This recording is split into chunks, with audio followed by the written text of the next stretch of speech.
Ikut Tuhan atau pendeta? Sebuah pernyataan yang menarik yang perlu kita pikirkan dan kita renungkan. Nah, saudaraku, dalam pengamatan saya, ya 40 tahun saya sudah melayani Tuhan, sampai hari ini 40 tahun, ya saya amati dan saya pikirkan lewat informasi dan pergaulan saya dengan para pendeta. Jujur, tidak sedikit ya anak-anak Tuhan, jemaat Tuhan yang memiliki kecenderungan untuk ikut pemimpin rohani, pendeta atau hamba Tuhan daripada ikut Tuhan. Ya tentu tidak bisa dipungkiri. Ya ada alasan mungkin oleh karena teladan atau karisma sang pemimpin hamba Tuhan begitu kuat berbicara. Namun bagaimana kalau pemimpin rohani atau hamba Tuhan itu pergi, misalnya meninggal dunia atau gagal hidupnya. Saudaraku, ada baiknya kita perlu belajar kembali dari pengalaman jemaat yang ada di kota Korintus. Saudara, gereja Korintus mengalami yang namanya perpecahan. Oleh karena mereka mengalihkan fokus mereka dari Kristus, dari Tuhan Yesus Kristus. Ya karena memang manusia pada dasarnya senang berpihak kepada pemimpin manusia. Mereka tidak lagi mengutamakan berita firman Tuhan. Malahan mereka lebih cenderung mengutamakan si pemberitanya atau pendetanya. Mereka berpaling dari Tuhan kepada hamba-hambanya sehingga timbullah persaingan dan bahkan perpecahan. Itu yang gak enak.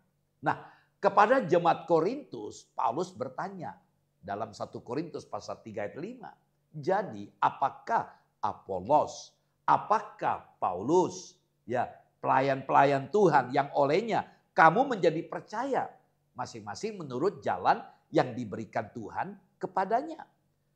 Paulus tidak menulis siapakah Apolos, siapakah Paulus.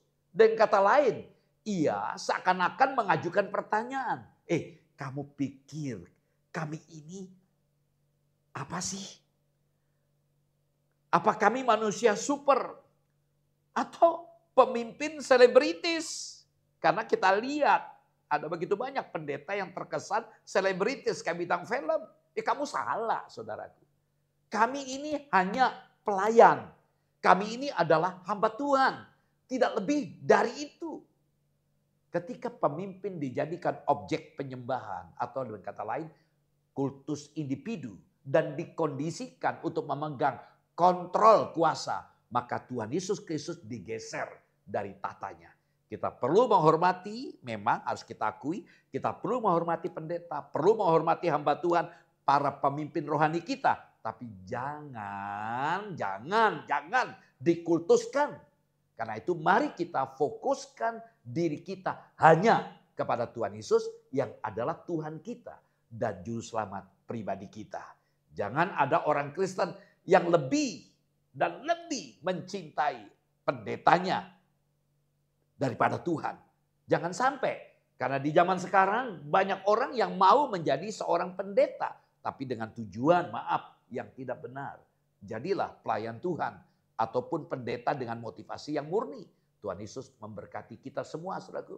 Kegagalan banyak pemimpin yang dinamis di hadapan publik merupakan pengingat akan bahayanya jika terlalu bergantung pada individu manapun, termasuk diri kita sendiri. Kesungguhan kita dalam mengikut Yesus, Tuhan kita, tidak akan terpengaruhi banyak oleh siapapun pada kita. Yang penting mari kita punya komitmen. Saya mau ikut Tuhan.